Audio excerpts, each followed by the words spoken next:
Riverside.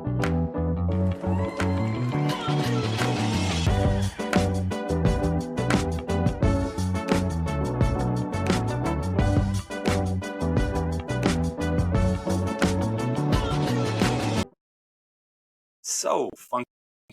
Welcome So good. to the Vehicle City Sound Podcast. This is volume 2, episode number 33. Our air date, Sunday, October 13th, 2024. This is the first Sunday that we've done, which we're pretty proud of because now we've moved to 2 times a week. We've got shows booked out right now through December. Isn't that amazing? That's awesome. We're pretty fired up about this. I am your host, C. Willie. We are here tonight with Quarter Peep. How you doing, sweetheart? She hasn't kicked me out of the house yet, so that's a pretty good sign. And we have our special guest tonight. He is a Nashville recording star and a world traveler. We're welcoming tonight Brad Stuart. How you doing, Brad? Oh, it's so great to be here with you guys. Thank you so much for having me, and I'm excited for you guys that you're going to 2 a week. And I mean, how do you not with that funky intro? It's so good. Yeah, well, I think the intro sells it. I think that's what does it for everyone. I think it's you guys, but that intro is pretty hot. Well, I appreciate it. Yeah, sir. Hey, listen, I said world traveler. You're just back this, stateside now. You had an extremely successful European tour. Tell us a little bit about what happened with that. Yeah, so we were in 7 countries in Europe, and boy, what a great time. I mean, beautiful people, great culture, cultures. Yeah, I mean the crowds were unbelievable. The other artists that we got a chance to play with were phenomenal. It was what an opportunity, and it was just great over there. So yeah, seven countries. It was a slam schedule. We were having a ball following you on Facebook. I mean, there were pictures of you at the Eiffel Tower. There was a whole lot that went on. You had one of my favorites. You were in Copenhagen, Denmark, and the crowd. I don't know how you did this because it was a full house, but you were saying hi to all the folks back in here in the States, and you turned the camera and said where you were, and everyone went nuts. How did that come about? It was such a great impromptu moment. It wasn't planned. We were about 3 or 4 songs into the set at that point, and they were just so quiet during the time, except for when they were singing, which is amazing. But I mean, just so loud in between songs, and I was like, I got to capture this. It's such a unique, every crowd was so great to me, so great. But that night, it was just an impromptu moment, and thought I'd make a decent little, Facebook video. So well, I so know much fun. You've got European followers, but how did this all come about? How did the whole tour take shape? Yeah, so it's a big question. Nashville, Tennessee has a room called the Bluebird Cafe, and that's one of the places where this started. I was playing there one night. That's kind of home for me. I'm in rotation there, and so I was playing there, and there was somebody from the UK that was plugged into a venue there that just said, "I'd love to get you over." And I've had kind of pockets of little bit of a European following since the release of this record in January, and even some songwriters that I've known for some time over there. So once I booked this one in the UK, it was originally going to be a 3-day trip, just in and out. I was going to fly in, do a show in the UK, fly back out, and I posted it on social media, and of course my phone just blows up with other people that were like, "Hey, since you're going to be here anyway, let's make this a little bit bigger." So it went from a 3-day one show in the UK to 7 countries pretty quickly. So it was pretty cool. And one of your stops was Madrid, Spain, and I know that has a kind of a special meaning to you as well. Yeah, so my grandfather, who was on the record, he did a guest vocal on one of the songs called "It Goes By," and his family's from Spain. He's very proud of his Spanish heritage. In fact, all the Spanish that I know, which is mostly vulgarity, but most of the Spanish that I know is really from him, and so obviously he's gone to heaven, but I was just like, wow, how cool is this if he could only see right now, we're back where he's from. So pretty special. That The whole is, thing was special. well, that's a great story. Was there anything that went on there that you weren't expecting, a surprise or two during the tour? Yeah, I mean, so here's the deal. I grew up as a songwriter. I was I never thought my music would ever leave my local area. So to have people singing along to music that I wrote 5,000 miles away is so humbling and so special, and especially because we've done it independently. This was not a label release. We've done this very grassroots, and so um, to have that even through the language barriers, through the culture barriers. I mean, and they just were so receptive. I'm just so grateful. It went so much better than I planned on, and I can't wait to go back. Well, that's kind of the encapsulation of where you are today. What got you started? So Ah, you've got European tour, Nashville recording artist. You've got some amazing things going on. The release in January of your new record. yeah, Where did it come from, Brad? And we're with Brad Stuart here on today's show. So where did it start? that's a great question too. So, I mean, look, I've always had a this drawing to music. Music was always playing in my home. My parents love music. My grandparents love music. There were always vinyl records on. So I've always been around it. And starting around kindergarten or so, I would take songs that were on the radio and I would rewrite the lyrics. My earliest one that I can remember is UB40's Red Wine. And that's always Oh, kind of a joke for Well, that's me. a great song. And over time I would write more poetry and everything like that. But look, let's be honest. My early teenage years, it was all about picking up girls. My friends who played guitar and sang, they had girls that were always around. So uh, I drew to that. But there was a point in time where I was like, whoa, this really connected for me, and it became really a creative outlet for me. So yeah, Okay, so quick question. Did you get any yeah. girls out of that? There's over the years, there's been some that have shown some interest, but ironically enough, my wife has a hearing loss, and my youngest daughter, my oldest daughter here is fine, but my youngest daughter's she's got a hearing loss also. She's deaf. My wife is hard of hearing, so I think it's a little ironic that you set out to try to pick up a girl with a guitar and end up marrying a girl with a hearing loss. So, but they can't hear you. my wife is because of my daughter, my youngest daughter, because of her being deaf. My wife is fluent in ASL, um, and so if you've noticed, if you've watched any of the YouTube music videos for this record, we've incorporated ASL into every music video, and we're trying. This is an ongoing experiment of how to make all of our content accessible, to my daughter, with ASL. So it's a Well, and it's a I think pretty crazy adventure.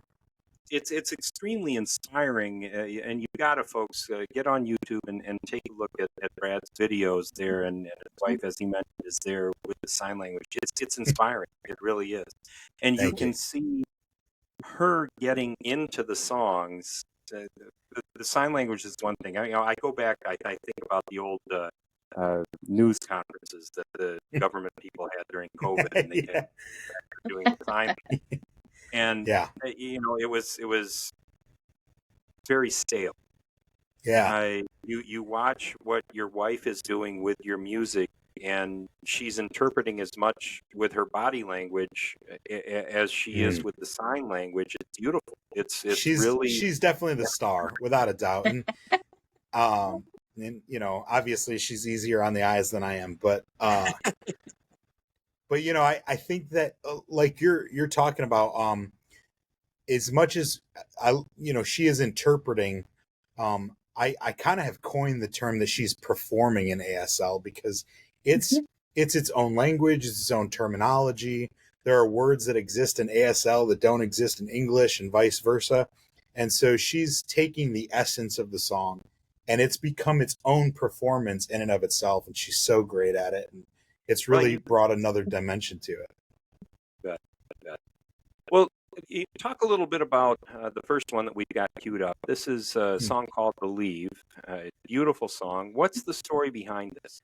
Thanks. Yeah. So Believe is a special song. I wrote the song when I was 33, and I was writing it looking back at basically 17-year-old me. And, I had a drug problem. My brother had passed away. I was really going through a lot. It was a tumultuous time in my life. And, God got a hold of me when I was 17 years old. And a lot of my music has faith themes to it because I've got an intact relationship with God. And this song in particular was takes place about a specific time in my life that happened on Cedar Street in Ortonville. Oh my goodness! And yeah, so it's just about a time that I'm looking back, reflecting on the 17-year-old kid that God had just gotten a hold of, and I'm like, look how far we've come since that day. So that's the heartbeat of that song. That's the beauty of this show. We get to hear the story behind these songs and listen to this, folks, knowing the meaning behind it. This is "Believe" from Brad Stuart.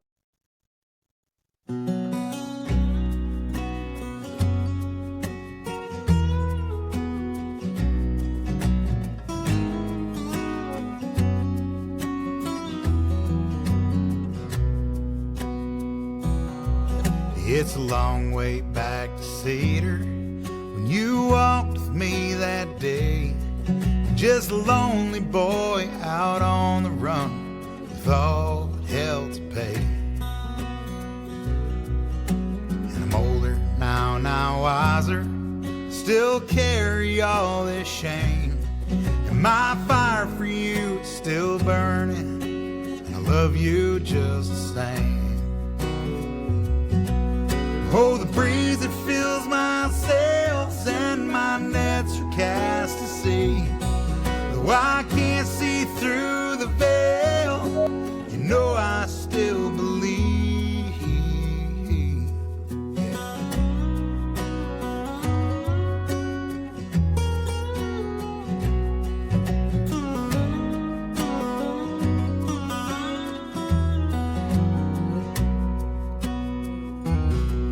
Well, I ain't the greatest picker, or voice your ear will know, but you've sang me 1,000 songs, little letters to my soul. Lord, I'm not a righteous man, but I've seen my Maker's face in the poor and meek, and those who seek. It's where I find amazing grace. Oh, the breeze that fills my sails and my nets are cast to sea. Though I can't see through the veil, you know I still believe.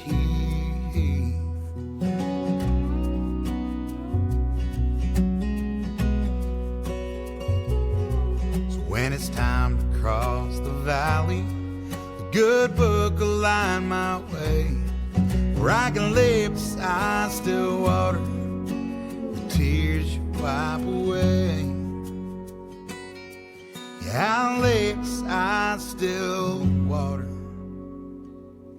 and the tears you wipe away.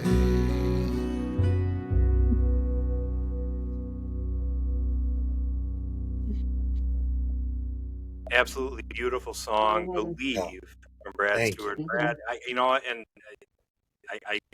thought about this the very first time I heard it. What a great roadmap. Mhm. Set us out and say, you know what, here's what can happen. And you lived it. Yeah, I mean, definitely. I'm very grateful. God's brought me a long way, and it's a huge part of my life, obviously. And I will tell you though, uh, a lot of times when I've done interviews, they kind of float songs in later, so it's a little weird to hear myself. I get self-conscious of I don't love the sound of my voice. I was never supposed to be a singer. I was supposed to be a guitar player, but it all worked out, and But Well, I will tell you this, what makes it really special are these other guys that I get to work with, and they're just yeah. so great. So that dobro on that song is so hot. Mhm. That's what I glue to. Yeah. Well, I wish you wouldn't sell yourself short, Brad. You've got a wonderful voice, and as I much as appreciate anything, it. the message behind the music is powerful. It's very good. Yeah, thank you. I agree. It's a lifetime to live, that's for sure. So How does it all come about? What's your creative process? I mean, hmm. we've talked to a lot of artists, and some folks have told us, I wrote this song on a napkin. It took 10 minutes, and it's a hit.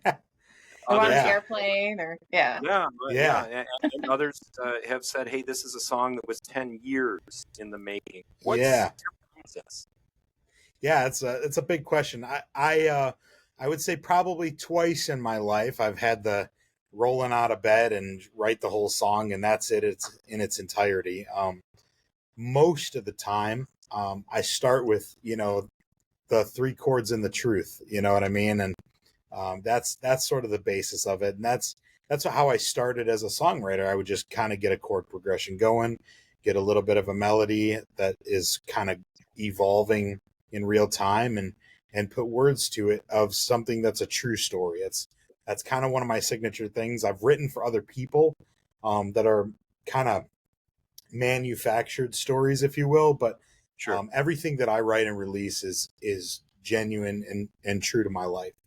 So I get these three chords going, and um, I lay out some lyrics, but I don't know if this makes sense or not, but often I will land on something that I love and then other supporting ideas that I don't love. And so I have a rewrite process where I go back and, I basically fix lyrics. And then I went to school for music. And so I like to go back then at that point and do some fun things with chords that I'm sure that 98% of the society would never know that I'm doing, but they makes it interesting for me. And I like being a musician that musicians like. So, that's Makes a big something that difference. I go for. Oh, it's huge. It's huge. It changes, adding just a little bit of texture can change the whole, um, vibe that's going on in a studio, and whether a studio cat really enjoys playing on it or not. So yeah, Well, it's fun. I have a little bit of a different question for you too, Sure. and we've had a couple of different groups on here, Sweet Crystal being one, that particularly with a religious message. Mm-hmm. Do you write your songs wanting your audience to get a message, or do you write your songs with your audience wanting to interpret what you're saying to their situation? Yeah. It's there's some of both. I look, these are very personal stories. Sure. And they're very specific. I'm a storyteller, whether I try to be or not. It's just kind of the vein that I tend to be in. And so even some of my influences over the years have said to be, hey, listen, if you're a storyteller, lean into that, be specific. So I'm pretty specific. I would say you brought up the religious side or the faith side of things. I don't set out with an intentional message. I don't sit down with a pad of paper and say I want to write this topic.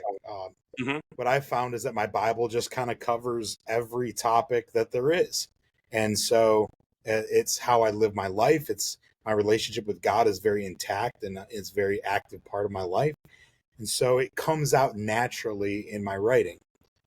That being said, I do hope that people find the hope that I have this great hope in Christ, and and peace and joy that it's beyond understanding, and so I do hope that other people experience that and find that, and if they can, if God can use my music as a conduit to share that would be the greatest thing in the world, but ultimately these are real stories about me and my life and my family and my wife and my kids and my heartbreak and things that are close to me. And that's just how they roll out. So they're just put to a little melody. An amazing platform, and you're able to perform this way and bring these messages out, and I think that's incredible. And the next one that we've got queued up, I have to say thank you for writing, thank you for performing. Every now and then we do these shows and we hear these songs, and one of them touches you, and this one absolutely got me. It's kind of hard for me to talk about this without choking up a little bit, because this is just one of those songs. This Side of Heaven. Tell me a little bit about this one, please. Yeah, so this song is about a conversation I had with a mentor of mine, and I've been in the music industry for the better part of 20 years almost, in some capacity or another, and I was going through a period. I had an amazing mentor. He's so great. And I was going through a period of time where I really felt like, my music's not really getting out there. I'm not singing to anybody. I'm not playing for anybody. The stories are touching anybody. I just got really down about it. And he just sat me down. I was kind of having this conversation, how I was feeling. I was thinking about leaving music. And he sat me down and he said, look, he called me Stewie. And he said, Stewie, you'll never know on this side of heaven the impact that the music can have in someone's life. And just through that conversation, it was enough for me to say, you know what, I can look beyond the crowds and beyond the money, and just even if it only reaches one person, and changes one person's life, then the whole catalog was worth it. And so that conversation is what inspired this song. All right. Let's give this one a listen. This Side of Heaven from Brad Stuart. The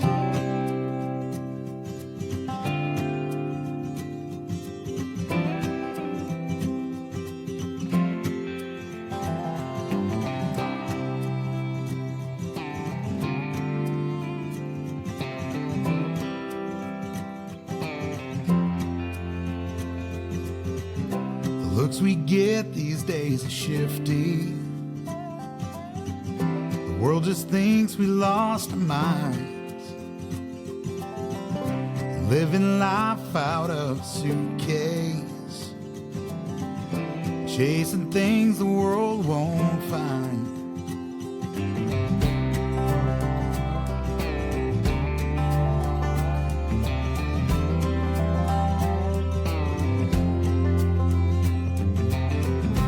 Life is hard, but it's rewarding.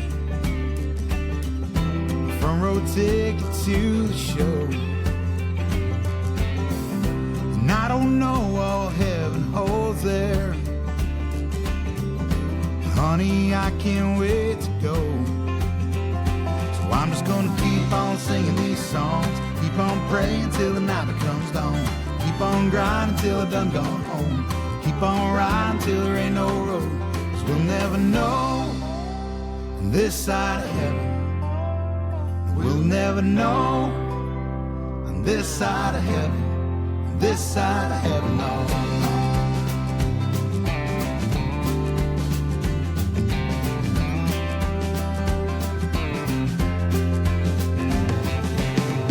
So leave the ships behind in cinders.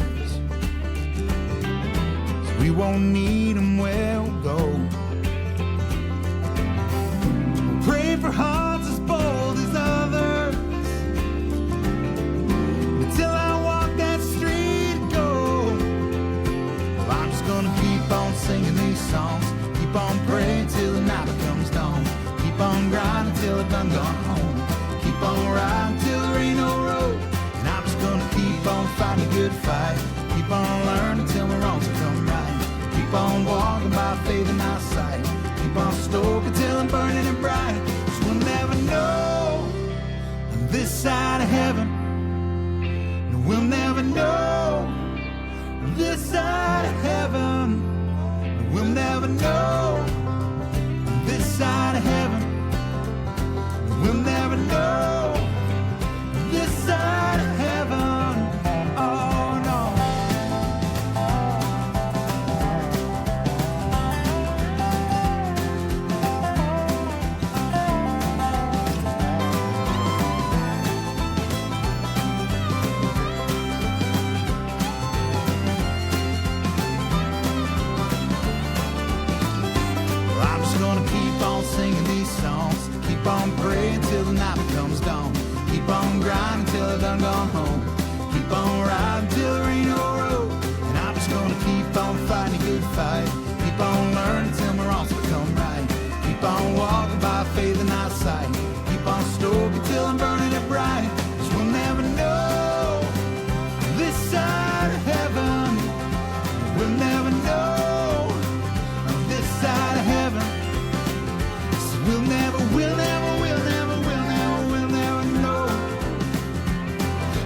said, we'll never know. I said, we'll never know. 'Cause we'll never know on this side of heaven. We'll never know on this side of heaven. I said, we'll never know. I said, we'll never know this side of heaven.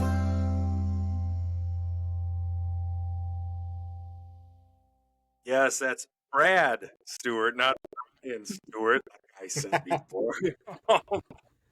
It's all right. That's my brother's name, so he'll Hey, love well, it. all right, that's all right. Yeah, Maybe yeah. there was a little something intervention there. Yeah.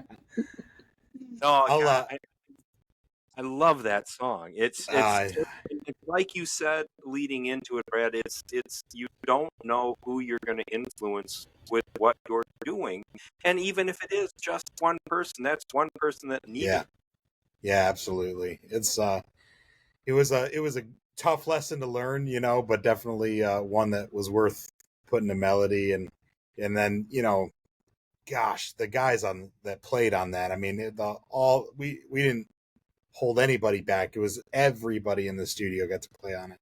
And I don't know if I've told anybody this. This might be the first time I'm saying this on an interview, but all of the vocals on this record were the demo vocals. We never went back and recut them.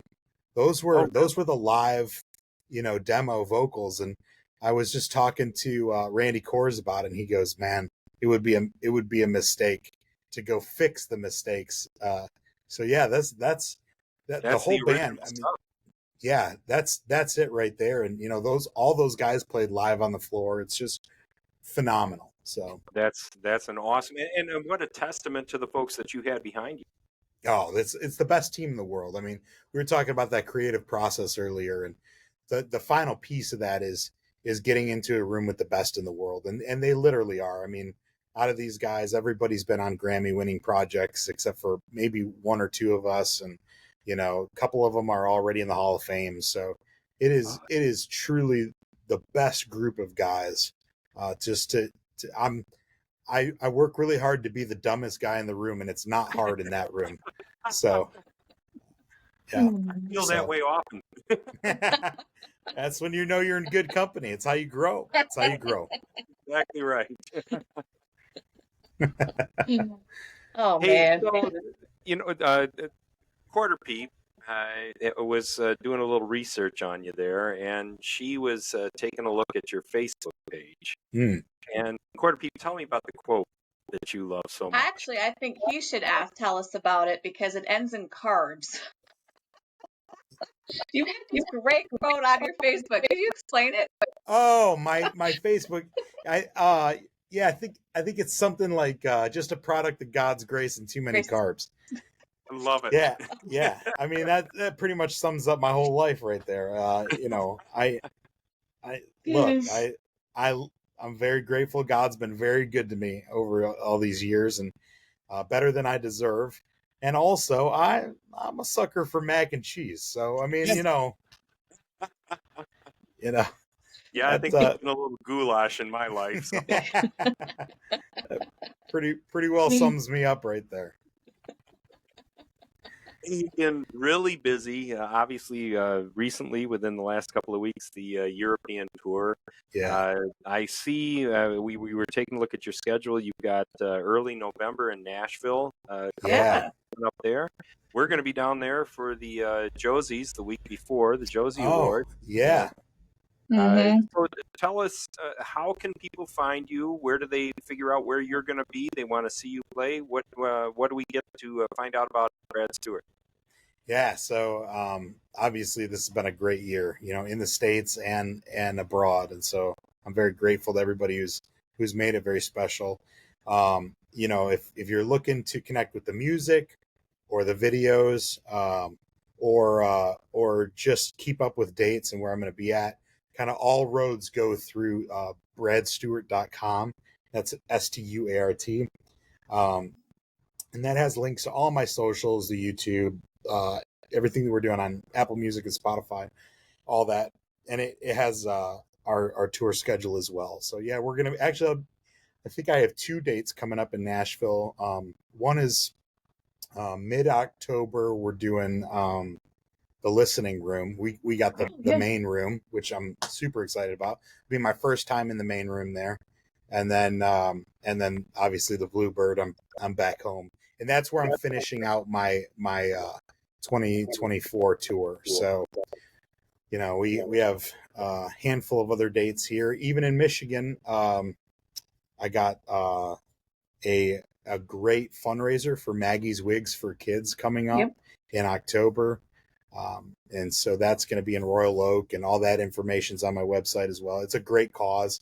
There's a couple of Nashville writers who are actually making the trip up. We're going to do some dates kind of on the way back to Michigan, and then and then I finish out at the Bluebird, and then it's hunting season and Christmas, and then we get to do it all over again starting in January. So. Well, you have to do us a favor, please, and keep us in mind. Let us know what's new, what's coming up. We're going to need to hear a lot more from you. Oh, absolutely. I think the world of you guys. I'm so grateful, and just thank you for taking. Look, we have a ton of great artists around the country, and especially here in Michigan. I'm just very grateful that you guys are sharing my music with your fan base and listeners. So I can't thank you enough. We appreciate having you on, and we've got one more. We're not done yet. All right. Love this. This is one you want to crank up.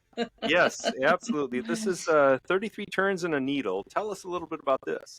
Yeah, so I was 33 when I wrote the record. There's kind of a couple meanings here. I was 33 when I wrote this record, and the song is really about a reconciliation song, both with my wife and kind of my relationship with God. I went through tough times with both of those relationships, and it's a reference to a vinyl, a 33 and a third, vinyl, and that opening line, 33 turns in a needle can't say how 33 years of life feels to waste. Yeah. It's this idea that I don't know if there's a song I could write that expresses how I feel, and how difficult that time was, but also how great it is to reconcile through it. So that's sort of that song. All right, let's get this one a listen. This is Brad Stuart, 33 Turns in a Needle.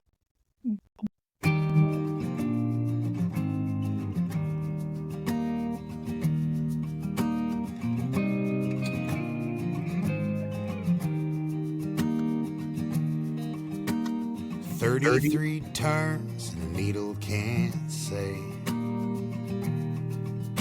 how 33 years of life feels a waste. Now I want to come home and I want you to stay. Take me down from the shelf with purpose for me. And I'm singing, oh.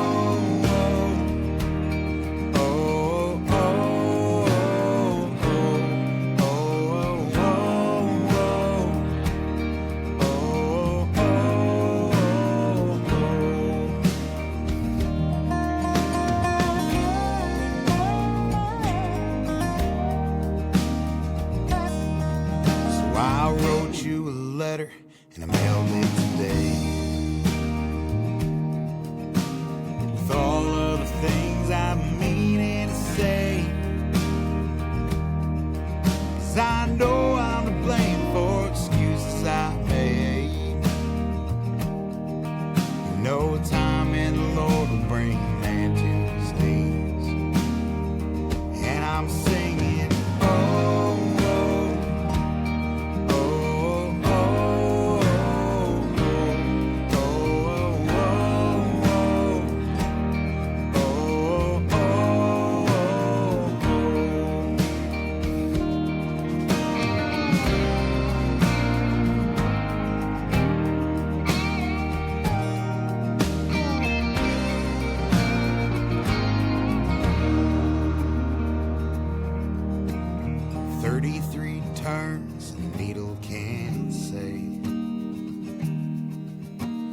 33 times here that I walked away.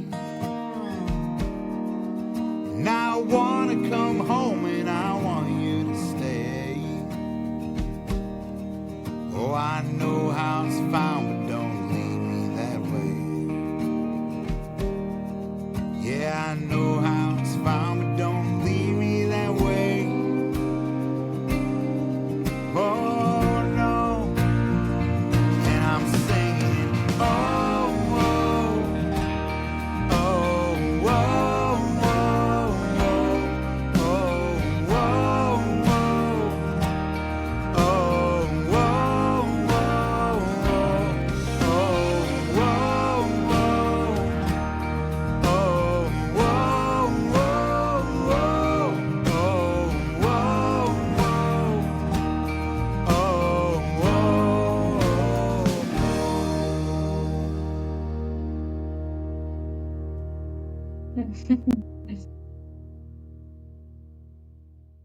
I say so often when we are doing this show that I have the best seat in the house, and there's just Brad Stuart. That is a beautiful song, and I love this. This is so good. I really appreciate it. It's funny you say that because I often say the same thing. I get to sit in the middle of a room with some of the best musicians in the world who bring these songs to life, and I've got just such a great team, of people around me who push it, and then I get to meet people like you. Like, look, here's the reality. If it wasn't for people like you that grab it and run with it, I mean, this stuff wouldn't go any further than my basement. So I'm Well, so grateful, really. we appreciate that, Brad. We're finding talent that people don't know. Mhm. And I'm looking right now. We look at the video for those of you that are watching on YouTube. If you can see over Brad's shoulder, that guitar isn't that? That's it. That's what we've been seeing, and I love that guitar. Yeah, That guitar's been through some stuff. it's been through it. Yes. Yeah, that guitar's got a story behind it for sure. I got that from a guy named Tim Diaz, who I was in a band with. I mean, it's not like we stopped being in a band. We just are kind of doing different things right now. But we still, I love Tim Diaz so much, and he was with Robert Bradley's Blackwater Surprise, and he was in Uncle Cracker, and that guitar was in a flood, and he got a hold of it, and I just, the first time I played it, I was like, man, this sound is so unbelievable, Yeah. and so he blessed me with that one. So Awesome. I still love it. That's awesome. And Yeah. something too, what episode number is this, by the way? 33. Oh, right. how crazy is that? That's funny. Just so you know. Yeah, that couldn't have worked out any better. It's one of Meant those to be. things, Brad. It's one of those things. Yep, meant to be. Oh, Hey, you know what? I think we have said a lot tonight. We've had a great time with you, Brad. Quarter Peep, who's up next? So we have a very, very special show next week, and these are musicians that have been on the show who have been nominated for the Josie Awards. So we're super excited, and I believe, C. Willie, you have this gigantic list of those artists right in front of you. I think Mark Bloomsteel is one, Jackie Daniels, Louis Lee, Ryan Lee. Chang, and Peyton Riley. They're all going to be joining us next week. We're excited about that. It's going to be so much fun to talk to all of them. Tonight was a special night, not just because it's our second in a week, but my goodness, Brad Stuart, it was so much fun talking to you tonight. We love the stories, we love the music, and we love the message that you're sending. Thank you guys so much. And listen, let me tell you, as somebody who knows a lot of those people on that list for next week, you are in for a riot of a show. So we're looking forward to it. We really are. Definitely make sure you tell them all I said hi. I am fans of them, and they're putting some. Actually, I think Jackie and Louie just put out a song That's phenomenal. I mean, oh my gosh, Isn't it wonderful? beautiful. Oh, they're so good. They're so good. Too. It's just a great tune. It's one of those that, you know what, we're all independent here. Our show is an independent show. You guys are independent artists. Yeah. That song that they put out is one of those spectacular. Be exactly at the top of every hit list that there is. Absolutely, it's beautiful. Yeah, I agree. I can tell you right now, it's on my iPhone and it's in regular rotation for me. There you go. So, hey, Brad Stuart, thank you so much for joining us tonight. We appreciate it. Thank you so much for having me. I'm so very grateful for you guys. Thank you for everything you're doing for independent music, and especially little guys like myself. So I look forward to seeing you again. All right. Hey, all of you out there in podcast land, make sure you give us a follow out on Spotify or wherever you get your podcasts. We're out on all of them now. We would like you to follow us at vehiclecitysound.com. You can get all the information about where we're going to be, what's going on. And if you want to give us a suggestion, where can we find more guys like Brad Stuart? Drop us an email, vehiclecitysound@gmail.com. That's where we can be found. Brad, thank you again. Appreciate having you on tonight. Yes, thank you. Thank you. Y'all have a good night. Be good.